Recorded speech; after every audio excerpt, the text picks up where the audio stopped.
సంగారెడ్డి జిల్లా పటాన్చెరు నియోజకవర్గ పరిధిలోని రామచంద్రాపురం పట్టణంలో కోఆర్డినేటర్ ఆదర్శ్ రెడ్డి మరియు 111 డివిజన్ కార్పొరేటర్ సింధు ఆదర్శ్ రెడ్డి ఆధ్వర్యంలో బీరంగూడ కమాన్ నుండి గణేష్ గడ్డ దేవాలయం వరకు పాదయాత్ర నిర్వహించారు। ఈ కార్యక్రమానికి ముఖ్య అతిథులుగా సిద్దిపేట ఎమ్మెల్యే మాజీ మంత్రి హరీష్ రావు, మాజీ speaker Madhusudan Chari, Sangareddy MLA Chinta Prabhakar Reddy, Patancheru corporator Mettu Kumar Yadav, మాజీ MLA Satyanarayana, MDR Yuvasena chairman Prithvi Motiraj ఇరువురు విచ్చేశారు। అనంతరం వారు మాట్లాడుతూ ఈ కార్యక్రమంలో టీఆర్ఎస్ రాష్ట్ర నాయకులు తెల్లాపూర్ సోమిరెడ్డి, వెంకటేశం గౌడ్, గుమ్మడిదల టీఆర్ఎస్ నాయకులు గోవర్ధన్ రెడ్డి, బొల్లారం టీఆర్ఎస్ నాయకులు బాలరెడ్డి, బీఆర్ఎస్ సీనియర్ నాయకులు, యువ నాయకులు, మహిళలు తదితరులు పాల్గొన్నారు।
అందరం ఎవరమైనా కూడా అందరం కలిసికట్టుగా ఈ పార్టీని నిలబెట్టాలి।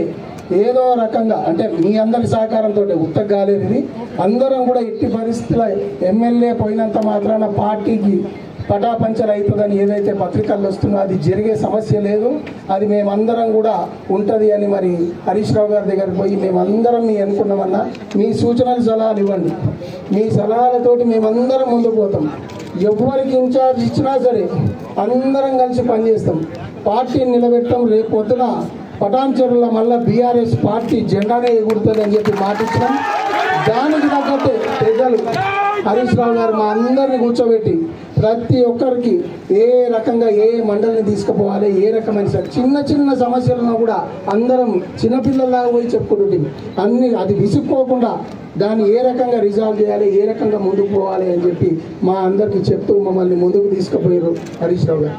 మరి ఇవాళ మా అందరం కలిసి ఇది నాకు ఇన్ఛార్జ్ అన్నట్టే కానీ ఇది మొత్తం మా 10-15 మంది ఎవరైతే ఈ పార్టీకి నిలబెట్టిరో వారి యొక్క కష్టం వారి డిసిషన్స్ తోటే మేము అందరం కూడా ముందుకు పోతామని చెప్పి మీ అందరికీ తెలియజేసుకుంటున్నాం। ఇదే కాకుండా రాబోయే మీ అందరికీ తెలుసు ఏప్రిల్ 27 పెద్ద ఎత్తున మరి కేసీఆర్ గారు చలో వరంగల్ 10 లక్షల మందితోటి మనం పోవాలి అని చెప్పి పిలిపియడం జరిగింది. మరి దానికి కూడా వచ్చే 11వ తారీఖు 12వ తారీఖు నుంచి మండల్ వైజ్ మీటింగ్స్ పెట్టుకొని మరి మాకు ఇచ్చిన 4-5 వేల టార్గెట్ ఉంది. దానికన్నా ఎక్కువనే జనాలు మొబిలైజ్ అయ్యే విధంగా మరి మేమందరం కూడా కృషి చేసి పార్టీని పెద్ద ఎత్తున కార్యకర్తల్ని మరి చలో వరంగల్ ప్రోగ్రాంకి తీసుకుపోయే విధంగా ప్రయత్నం చేస్తామని చెప్పి తెలియజేసుకుంటూ మరి నాకు ఈ అవకాశం ఇచ్చినందుకు నన్ను నమ్మి మరి కేసీఆర్ గారు, మా హరీష్ రావు గారు, కేటీఆర్ గారు వారి ముగ్గురికి కూడా ప్రత్యేకంగా ధన్యవాదాలు తెలియజేసుకుంటూ మరొకసారి మా పార్టీని నిలబెట్టడానికి ఏ రాత్రి ఫోన్ చేసినా కూడా మాకు రియాక్ట్ అయ్యి ఈ రకంగా పనిచేయండి అని చెప్పినందుకు మరి హరీష్ రావు గారికి ధన్యవాదాలు తెలియజేసుకుంటూ 27 తర్వాత వచ్చే నెల నుంచి మాత్రం కంపల్సరీ ప్రభుత్వ వ్యతిరేకత ఏవైతే కార్యక్రమాలు ఉన్నాయో అవన్నిటి మీద కూడా ప్రభుత్వం ఏ తప్పు చేసినా కూడా బీఆర్ఎస్ పార్టీ దాన్ని మేము ఎత్తి చూపుతాం. తప్పకుండా ప్రజల్లో వాళ్ళని దోషిలాగా నిలబెడతామని చెప్పి తెలియజేసుకుంటూ మరి ఏదున్నా మరి హరీష్ అన్నా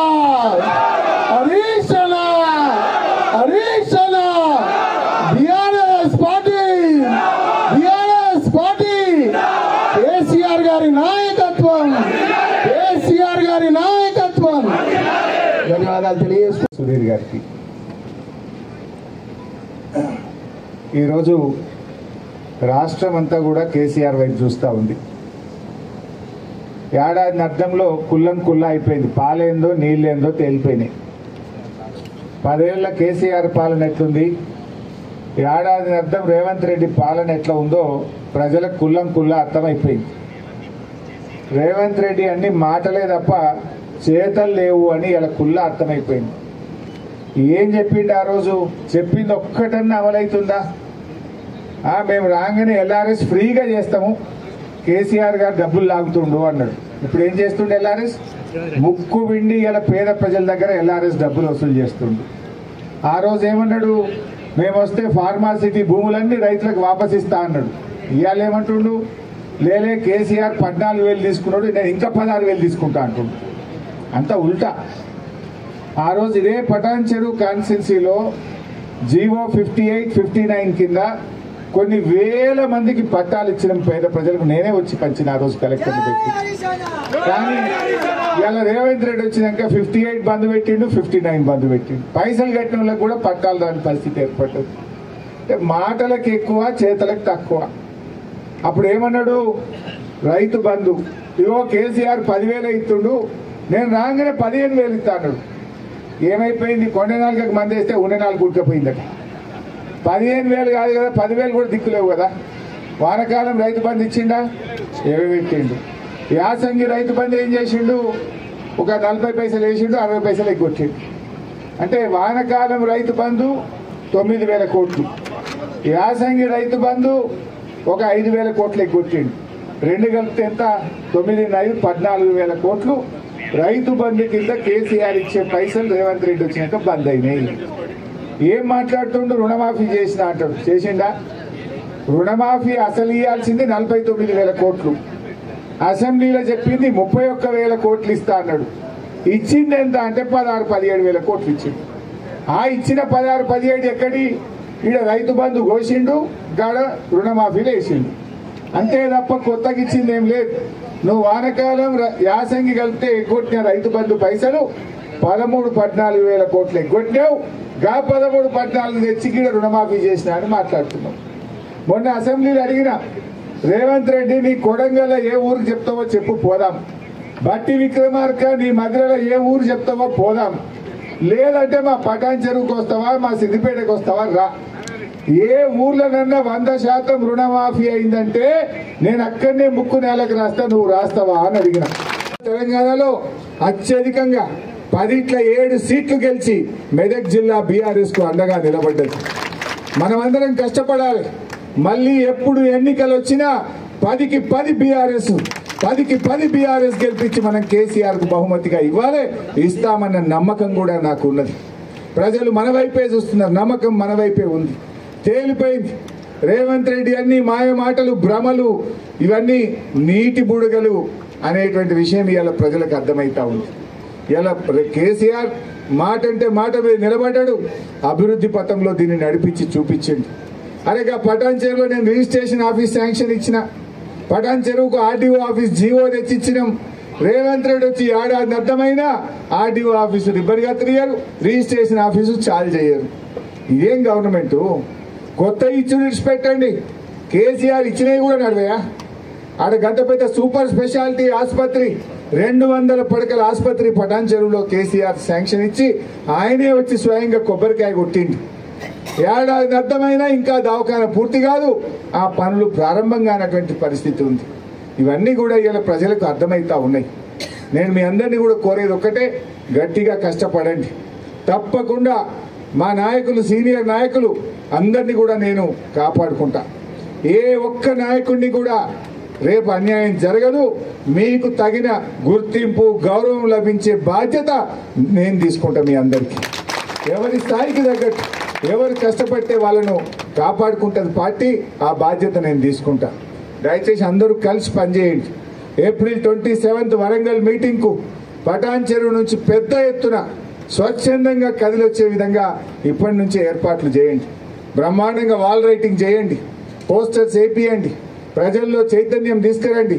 ఎప్పుడెప్పుడా వరంగల్ మీటింగ్ పోవాలి అనే విధంగా ఏప్రిల్ 27 వరంగల్ మీటింగ్కు అన్ని గ్రామాల నుంచి, అన్ని మున్సిపల్ వార్డుల నుంచి, జిహెచ్ఎంసీ వార్డుల నుంచి కూడా జన సమీకరణకు సమాయత్తం చేయండి. పెద్ద ఎత్తున ఏప్రిల్ 27కు జిల్లాలో పటాన్ చెరువు నుంచి ఎక్కువ మంది వచ్చిండ్రు. ఎందుకంటే ఎక్కువ ఓట్లున్నది కూడా పటాన్ చెరువే, ఎక్కువ ఓట్లున్నాయి, ఎక్కువ జనం కూడా పటాన్ చెరువు నుంచే రావాలి. ఆ విధంగా మీరందరూ కూడా సమాయత్తమై వరంగల్ సభను విజయవంతం చేయాలి. వరంగల్ సభ చారిత్రాత్మక సభ, రజతోత్సవ సభ. 25 సంవత్సరాలు పూర్తి చేసుకుంటున్న సందర్భంగా బీఆర్ఎస్ పార్టీ జరుపుతున్న రజతోత్సవ సభ. ఎందుకంటే పార్టీ పుట్టింది తెలంగాణ కోసం, ఆ తెలంగాణ సాధించిన పార్టీ బీఆర్ఎస్ పార్టీ. ఆ తెచ్చిన తెలంగాణను దేశంలో నంబర్ 1గా నిలిపిన పార్టీ 10 ఏళ్లలో బీఆర్ఎస్ పార్టీ. ఇంత ఘన చరిత్ర మన పార్టీకి ఉన్నది. అందువల్ల అందరూ కూడా స్వచ్ఛందంగా మరి వరంగల్ సభకు తరలి రావాలని చెప్పి కోరుకుంటూ, జై తెలంగాణ.